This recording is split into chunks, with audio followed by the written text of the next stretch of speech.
Last time on Trading Bull Z, SPY gapped down and was trading at a critical support level. Meanwhile, our heroes discovered a potential strategy to find high probability setups. Did it work, or did they get clapped? Find out on this exciting episode of Trading.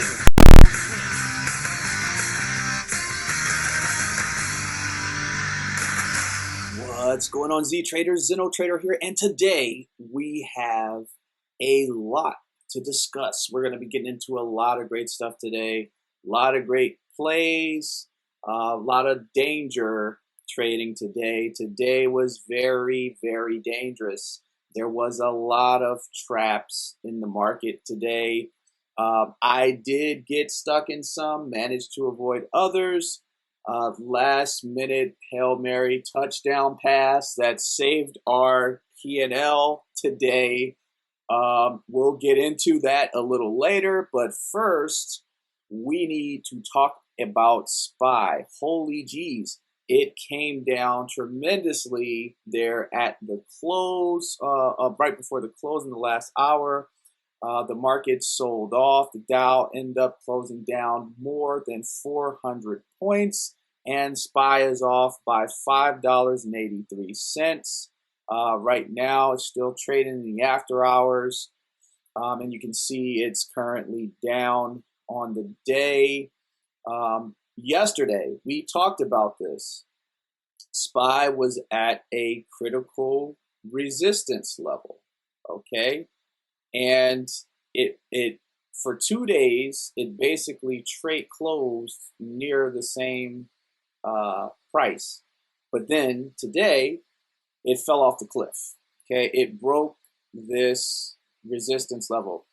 And the funny thing is, I didn't set an alert for this play. I could have made so much money just on SPY alone, or even if I had held my SPY puts, I'm sorry, I had calls, never mind.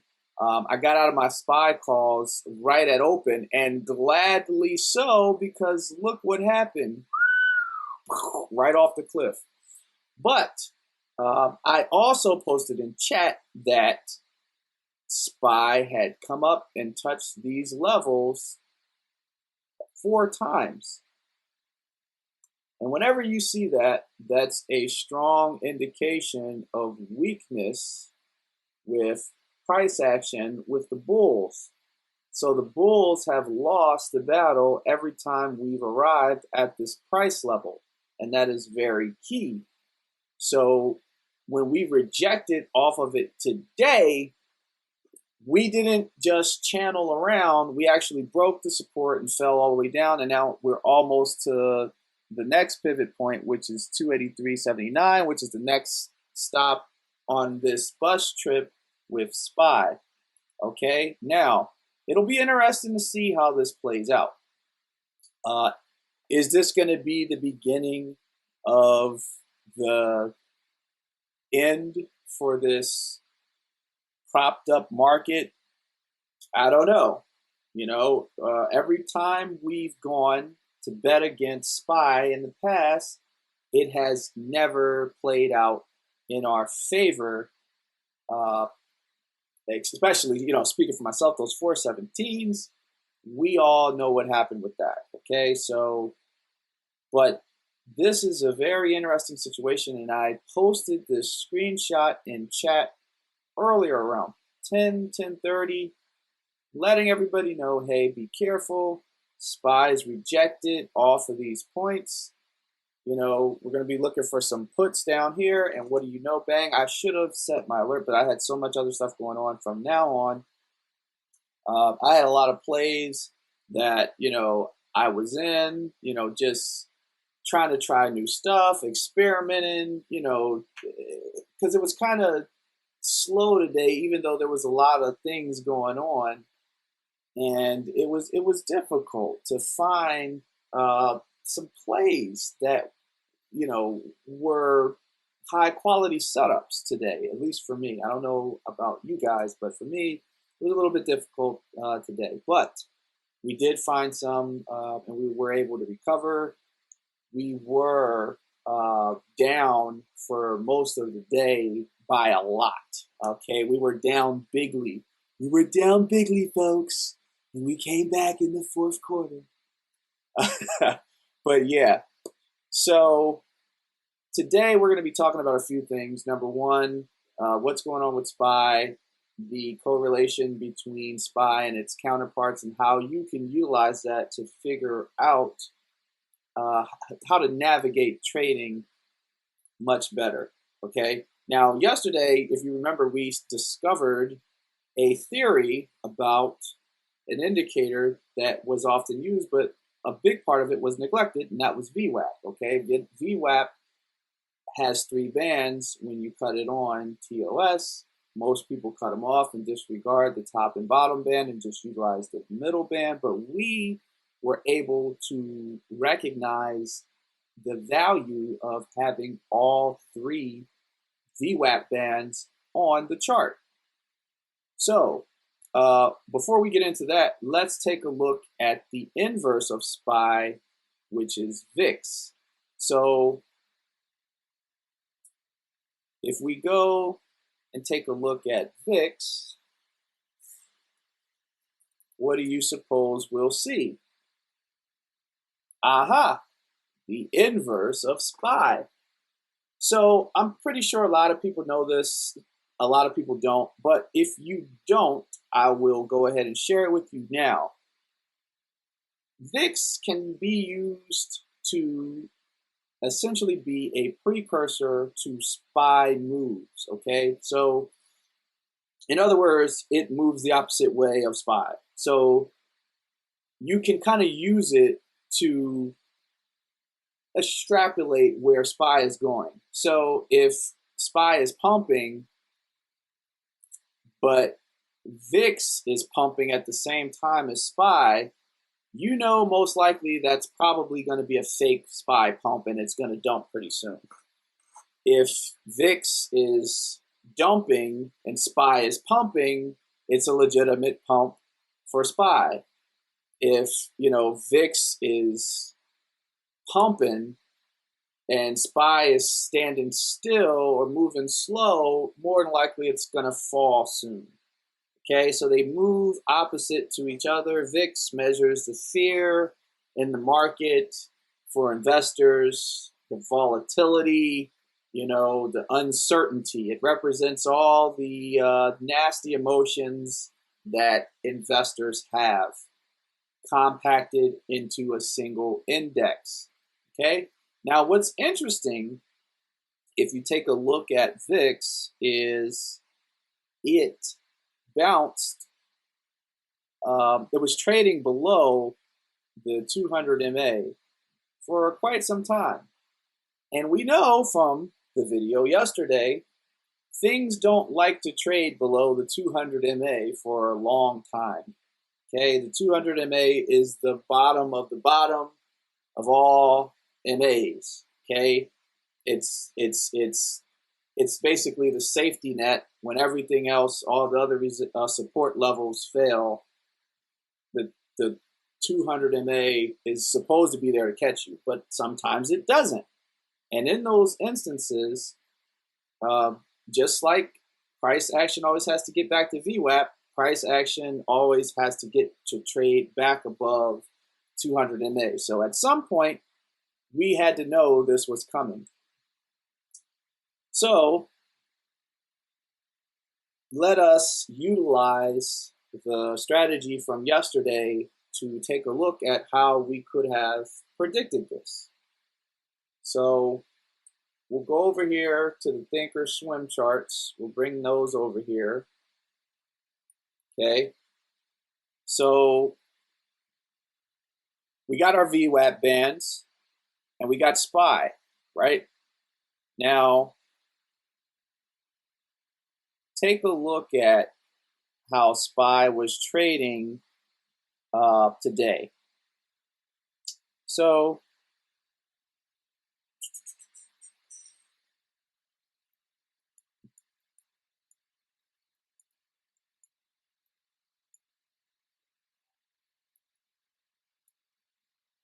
So we were trading in a channel, right? It fell down, it touched the bottom VWAP, and we talked about this yesterday. Getting calls, but you have to be careful. Like I said, there's a lot of testing that needs to be done with this strategy, and nothing by itself is 100%. But we did bounce, right? We traded sideways at VWAP, so buyers and sellers both agreed for a lot of the day that the price should be right here in the middle. But something happened around this time, and the buyers were like, nope, we're out. And the sellers took over, dumped everything. We even broke the bottom, came back up, of course, because we don't stay below this for long. But the interesting thing that I found out today is we may not be able to stay below it for long or above it for long, but we can trade on it for a very long time. And that is how I got messed up with one of my plays today, and I'll show that to you guys in just a second. But yeah, so we trade on it, we trade on it, we trade on it, and we close, but we're below it in aftermarket. Although, like we discussed yesterday, you can't give too much credence to after hours trading because the volume simply is not there. So let's go take a look at VIX, okay?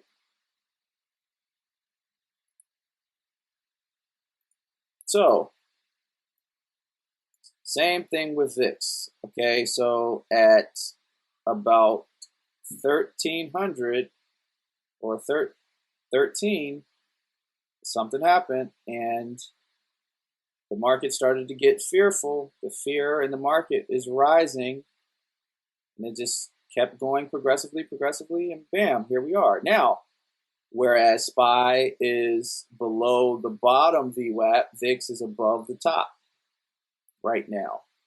So from what we've learned these past couple days, what is it safe to infer about what SPY is going to do tomorrow? Well, we know that price cannot stay above this level for too long on VIX, and we know that SPY cannot stay over. So, and also if you look at the RSI, it's plain as day, it's overbought, right? So it's going to have to correct, and we know that prices need to come back down to VWAP at some point. So it could be safely inferred, and then with SPY, it's pretty much safe. You know, we're trading below, okay, the bottom channel of VWAP. Neither SPY or VIX can stay in this area for too much longer. So it's safe to infer from this that SPY may bounce tomorrow. Does it have to? No. But it could be safely assumed, based on what we're seeing, that SPY could have a bounce tomorrow. Also, if we take a look at SPY here, we can see that we are approaching another support level, right? Now, if we break this support level, and we've seen it, you know, even on the other chart, so we'll go ahead and bring that up.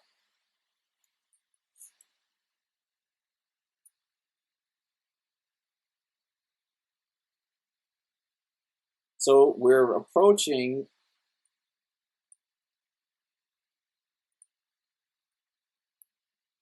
a resistance level on SPY. Let's move this over. So more than likely, we will. So there's a confluence of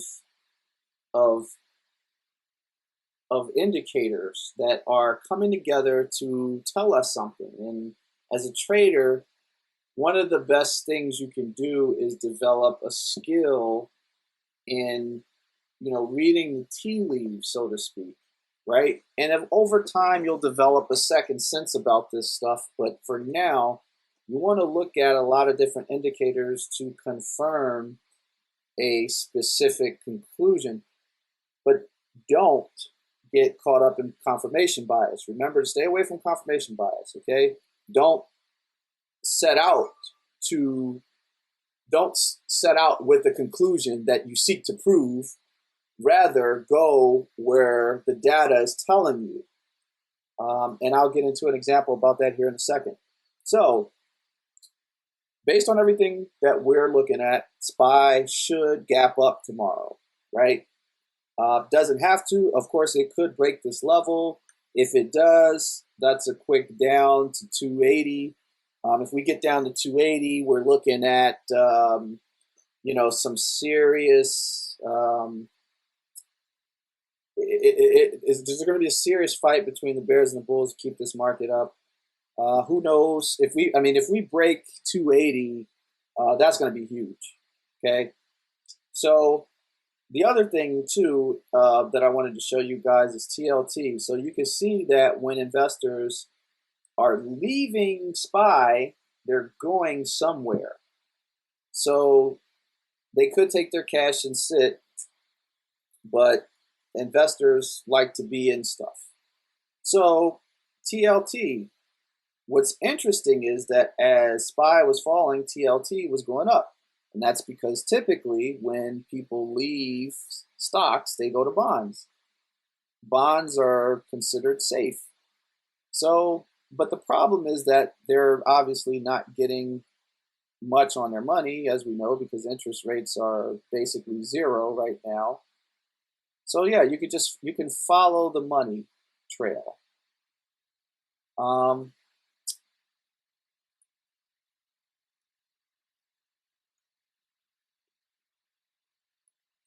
So let's see what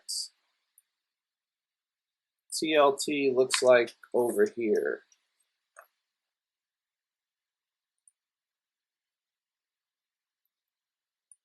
Okay, so we're trading in a channel. It was trading on VWAP, then it spiked. This is about the time that SPY started to go down. Was it around 13? Yep. So that was the time it spiked. It hit the top of the VWAP. The top VWAP band fell down, but came back up and traded on it. Got above it, but we can't stay above it for too long, but we could stay on it. So, traded sideways and then closed. So there's no way to tell, preliminarily at least, from this strategy, what TLT may do tomorrow.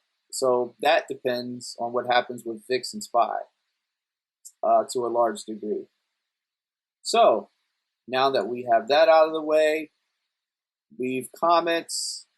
Tell us what you think is going to happen in to SPY tomorrow. How's the trading day going to go? Also, we have data coming out tomorrow. We need to be careful for. I have to check the releases, but I'll post it in chat. Also, we got payrolls coming up. It's going to be very interesting to see how this week closes. If this week closes red, that's going to be very interesting and could signal the start of the unraveling of this rally. So now it's the part you've all been waiting for. Let us get into the plays. So today was, like I said, an interesting day. We ran into some trouble pretty early. Okay, now I'm going to go through these and I'm going to show you all what happened. Okay, so BYD was a swing trade that I closed out early. I should have let it run. It ended up winning. Beyond Meat was a huge loser and had us down for most of the day because I foolishly bet against it, but I'll show you why I had good reasoning. DT was an experiment with my VWAP theory, but the thing is, the spreads got me, so I didn't make anything.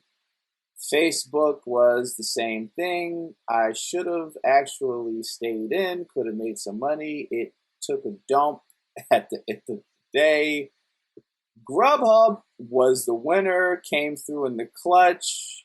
You know, this was big.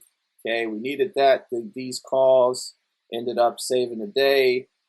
Kohl's was a play that I should have won because I got in, but because of the spreads, they got me. So this was actually a winning trade that lost because of the spreads. Also, the IV, and because I got into the weekly calls instead of going out to the 22nd. Lesson learned. PayPal was clutch today. Those puts were printing. I got them for real cheap too. Went all in on them. So this was like a YOLO play, to be honest, but went like super heavy on the PayPal puts. Shop. This was a particular trade that actually was worse than this at one point. Actually, this was a continuation from a play that I was trying to find a way into from last week that I was looking at, and I got in, and it went against me, but then I was kind of hoping and praying that it would recover. It did, but it ended up going against me again, and I was like, you know what, I'm gonna get out instead of being down, 2, 3, like I think at the max this was like a $3,500 to $4,000 loss. So I was able to recover, diamond hands. SPY. This was very interesting because this was actually the call that we swung, and it turned out to be a gold mine. Tesla, these were calls in the beginning of the day because Tesla was ripping early. Walmart, this was a swing. I was telling everybody in chat about Walmart for the past week and a half, and it's been doing its thing. I didn't go in super heavy, but I did get in enough to, prove my point. So, all in all, not a horrible day, not a great day either, but we were saved, and I'm not complaining by any means because I've had some serious red days of late, and this is a relief to say the least. Now, let's go back to this Beyond Meat play because this is where everything went wrong. So, let's take a look at why this happened. So, this was an ultimate experimental play that went tremendously wrong. Okay.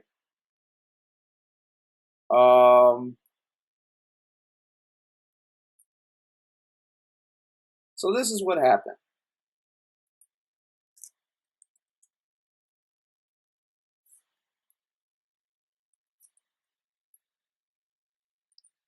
I had my entry points all set up. I had my profit taking points. I thought I was going to do something.